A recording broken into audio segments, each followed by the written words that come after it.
In a league full of tough quarterbacks, Matthew Stafford stands in a class of his own. He's played through broken bones, torn ligaments, and injuries that would have ended most players' careers. But Stafford kept going, setting the record for most game-winning drives in NFL history. From single-handedly turning the Lions from a poverty franchise into an actual NFL team and leading the Rams to a Super Bowl, Stafford has been a beast. But to understand how we got here, we need to go back to the beginning. And now, unlike the way he plays, Stafford's childhood was anything but tough. He grew up in Highland Park, Texas, one of the wealthiest areas in the country. But he wasn't just any kid playing backyard football. From an early age, his parents knew he was different, almost like a prodigy. Stafford had a natural gift for throwing the ball, and it didn't take long for people to notice. He grew up surrounded by talent too. His childhood best friend, none other than Clayton Kershaw, the future MLB superstar and Cy Young winner. The two weren't just friends, they were both freak athletes who pushed each other to be great. Really pretty good little center, pretty good football player, tough guy. Somebody hit me late in the game once and he retaliated. I got mad about it, so the next play, I cut blocked my guy and I got him on the ground or whatever, and then, as he was sitting there, I gave him a good punch to the gut and got ejected. While Kershaw was dominating on the baseball mound, Stafford was turning heads on the football field, showing an arm strength that looked unfair for kids his age. Around here in Texas, we do 6-man football in 4th grade, and he was throwing the ball. I don't know. He was throwing the ball further than everybody else. And then actually we did track meets in elementary school, and instead of the shot put, we did the softball throw. And the softball throw, he just dominated that too. So he's always had a great arm. Unlike so many other NFL stars who had to claw their way out of tough situations, Stafford's journey started from a place of privilege. His dad was a former college swimmer, and his mom was a full-time supporter of his athletic dreams, and he had access to the best training and coaching money could buy. And it paid off. By the time Matthew Stafford reached high school, he wasn't just another talented quarterback, he was the quarterback. His arm strength was already elite, and while most high school QBs were trying to throw a clean spiral, Stafford was launching 50-yard bombs with ease. Oh, and his numbers? Yeah, they're ridiculous. As a senior, he threw for 4,018 yards and 38 touchdowns, leading Highland Park to a perfect 15-0 record and a state championship in 2005. He was the #1 ranked quarterback in the nation, a parade All-American, and the MVP of the U.S. Army All-American Bowl. Matthew Stafford was so good in high school that Mel Kiper Jr. predicted he'd be the first pick in the NFL draft even before his college career began. And with nearly every major program in the country offering him a scholarship, Stafford had his pick from the best. But for him, there was only one real option: Georgia. Stafford became Georgia's starter midway through his true freshman season in 2006, and despite some growing pains, his talent was absolutely undeniable. By his sophomore year, he was one of the best quarterbacks in the country, throwing for 2,523 yards and 19 touchdowns, while leading Georgia to an 11-2 record in a Sugar Bowl victory over Hawaii. But it was in 2008 during his junior year where he really broke out. He threw for 3,549 yards, 25 touchdowns, and just 10 interceptions, setting a school record for single-season passing yards at the time. His arm strength was on full display in games like Georgia's win over LSU, where he torched the Tigers for 249 yards and 2 touchdowns. And despite never winning a national championship, the hype was real. And by now, heading into the NFL draft, Mel Kiper's prediction from a few years prior was now about to become a reality. But there was one problem. It wasn't going to be exactly an ideal situation for Stafford to go into. You see, the Detroit Lions, coming off of an 0-16 disaster of a season, held the first overall pick. They needed a franchise quarterback, someone to lead them out of irrelevance, and Stafford was their guy. The first pick in the 2009 NFL Draft, the Detroit Lions select Matthew Stafford, quarterback, Georgia. When Matthew Stafford arrived in Detroit, the franchise was at rock bottom. Yeah, for 50 years, this organization has been looking for the next Bobby Lane, and how fitting is it for Matthew Stafford to come from Bobby Lane's high school, Highland Park in Dallas.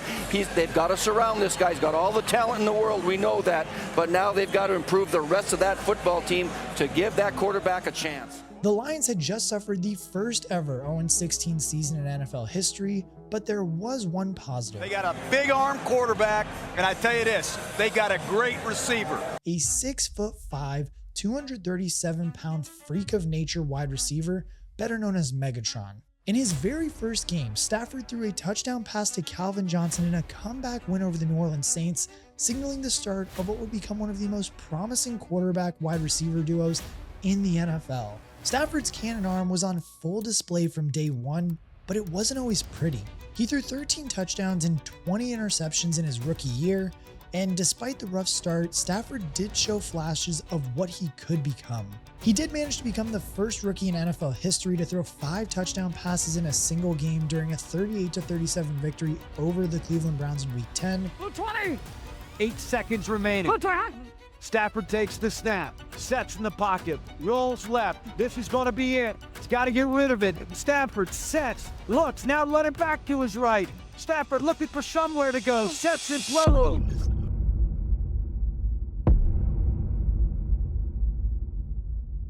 Oh, man. Stafford shaken up. He's up. Is Stafford coming back in? I think Stafford will come back in the game. I did not think he was going to come back. Cleveland wins it with a stop.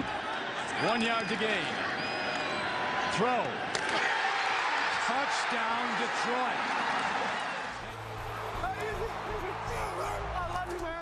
The Lions did finish the season with a 2-14 record, which is brutal, but hey, at least 2 wins is better than last season. Stafford did take a shoulder injury that sidelined him for part of the season, but he never lost his confidence. In just 10 games played, Stafford made one thing clear. He was the guy. And now after a tough rookie season for Matthew Stafford, coming into 2010, expectations for him were pretty high. The Lions had made some key additions with another year of experience under his belt. Stafford was expected to take a big leap. But in the season opener against the Chicago Bears, disaster would strike. Shotgun to Stafford. Trouble coming from behind. Peppers knocks it out. It's scooped up by Tommy Harris at the 38th time he sacked the Detroit quarterback. Seems to be favoring his right shoulder or arm as he comes to the sidelines. Right. The Lions struggled without him, but when he finally returned in Week 8, Stafford put on a show, throwing 4 touchdowns in a dominant win over Washington. Stafford being blitzed, throws, touchdown to the tight end, Brandon Pettigrew. Regain the lead. Stafford gets time and throws. Touchdown, Calvin Johnson. 4th down, Stafford throws. Touchdown to Calvin Johnson, his 3rd of the game. Unfortunately, though, that return was short-lived. Just 1 week later against the New York Jets, Stafford re-injured his shoulder while being sacked late in the game. The injury would ultimately require surgery, ending his season after just 3 starts. And now at this point too, critics started questioning if Stafford was injury prone, because I mean through 2 seasons, he had played just 13 of 32 possible games. But that's the thing, is that Stafford was never phased. He was more ready to show everybody just how tough he actually was. And in 2011, everything changed. For the first time in his career, Stafford played all 16 games, and with a healthy season came jaw-dropping production. In Week 4, the Lions trailed the Cowboys 27-3 in the 3rd quarter. Stafford led a ferocious rally, throwing 2 touchdowns to Calvin Johnson in the 4th quarter to complete the comeback. They lob it. Calvin Johnson with a touchdown. In Week 15, Stafford threw for 4 touchdowns in the second half against the Raiders, including the game winner to Calvin Johnson with 39 seconds left. Johnson in the back of the end zone, and it's a touchdown with 39 seconds remaining. And then in Week 17, Stafford put up a ridiculous 520 yards and 5 touchdowns in a shootout with the Packers. Down by a point. Fired into the end zone, and that's a touchdown for Calvin Johnson. Whoa, is it a touchdown? It is a touchdown. What a hit, but a touchdown on the By the end of the season, he became just the 4th quarterback in NFL history to throw for over 5,000 yards, finishing with 5,038 yards and 41 touchdowns. But it wasn't just Stafford's individual talent that stood out. His success carried the Lions into the playoffs for the first time since 1999. Although they did lose to the Saints in the wildcard round, Stafford threw for 380 yards and 3 touchdowns, proving he could perform under the bright lights. And I mean, truthfully, everyone expected the Lions to be back in that spot 1 year later, but there was one problem they kept having throughout that entire year, which was close losses. Like, I mean, the Lions seemed to be in every single game, but they just couldn't finish when they were in those close games. In week 3 against the Titans, the Lions lost 44-41 in overtime after a failed quarterback sneak on 4th down. quarterback does it. I don't know that he got it. Titans win. Holy buckets.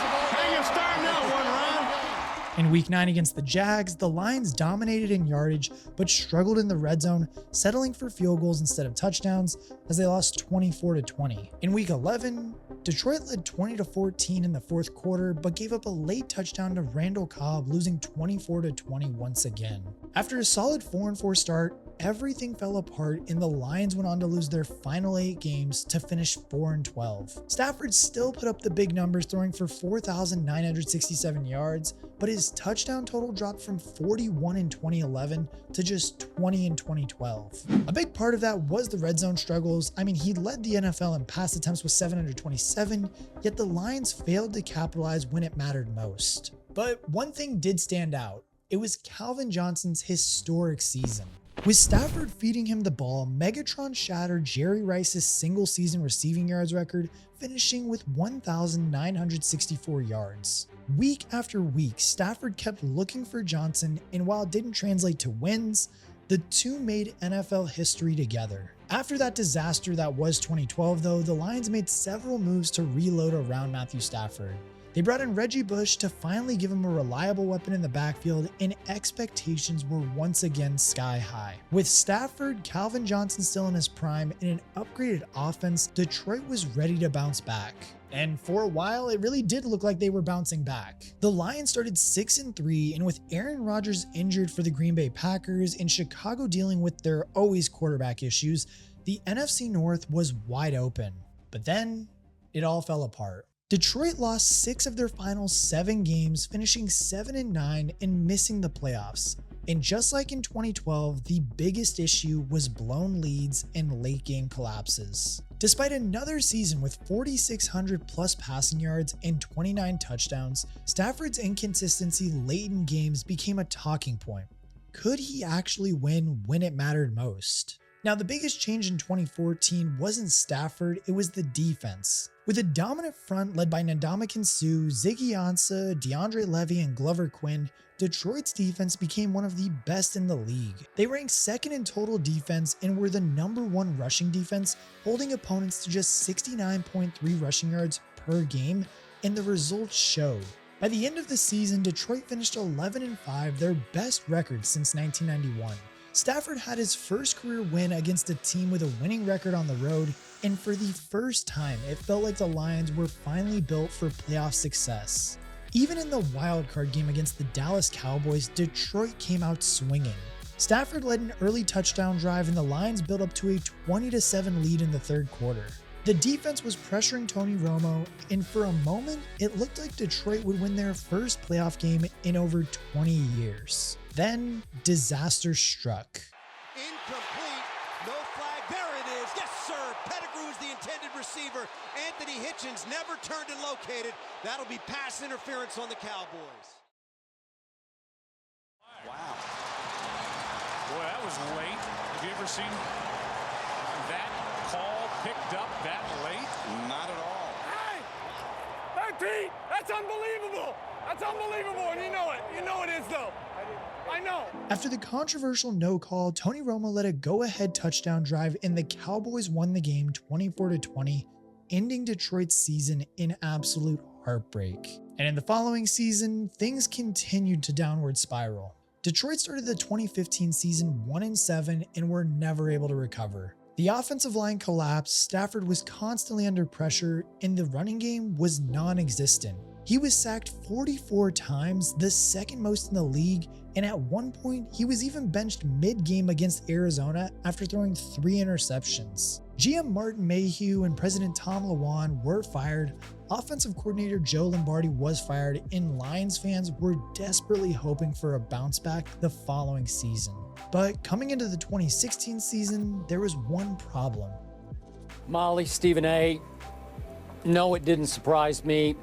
And I do believe that Calvin Johnson, the great Calvin Johnson, will stay retired. After spending 9 years in the NFL, Calvin Johnson just decided that that was enough. He had taken enough wear and tear on his body. I spoke to a source close to him recently, and that source told me that he was going to retire within the next 2 years. But at the end of this past season, his ankle hurt, he was in pain, he barely practiced during the week.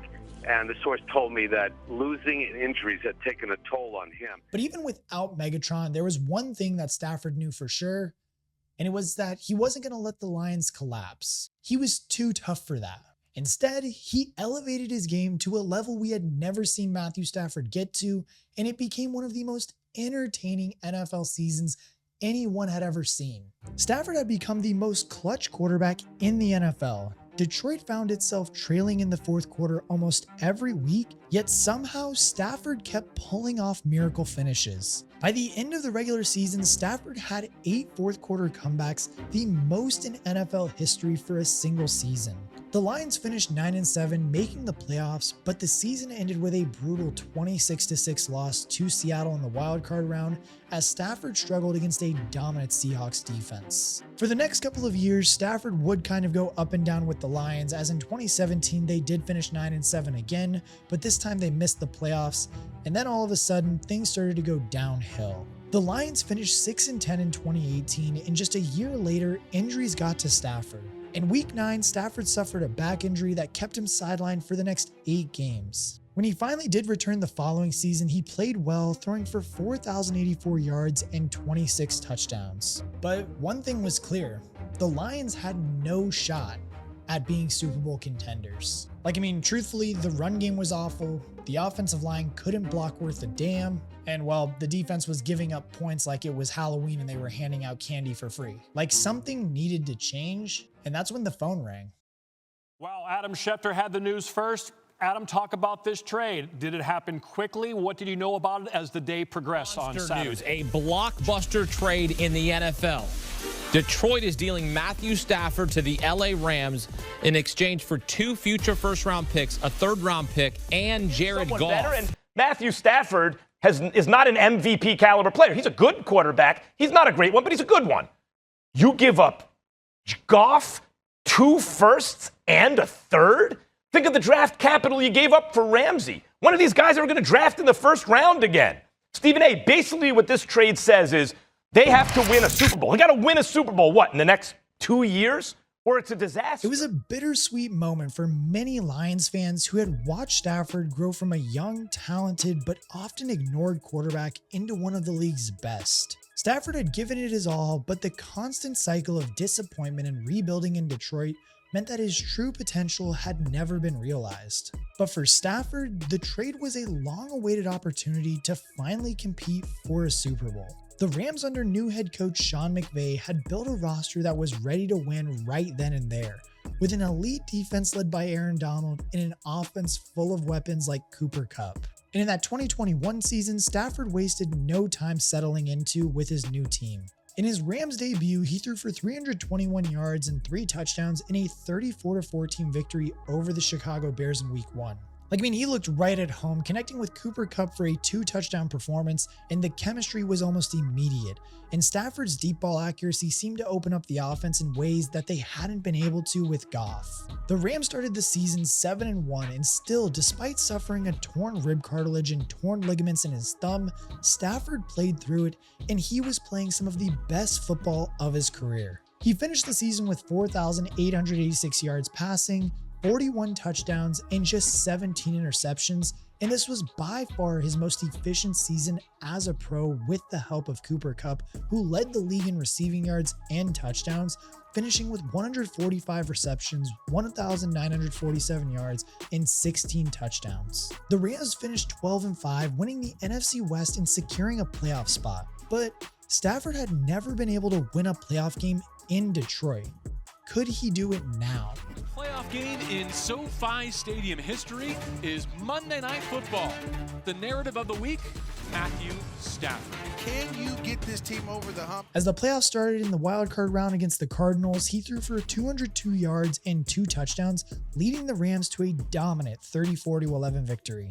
The next week in the divisional round against the Tampa Bay Buccaneers, Stafford delivered in dramatic fashion, throwing for 366 yards and 4 touchdowns, including a game-winning drive in the final minutes to defeat Tom Brady's Bucs. Stafford bounces, deals, deep down the right side. He's got Kupp running down the hash marks. He reels it in at the 15. The game. Matt Gape boots it through.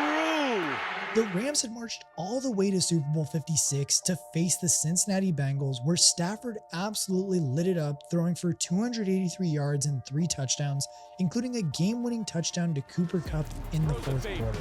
Cooper Kupp got it!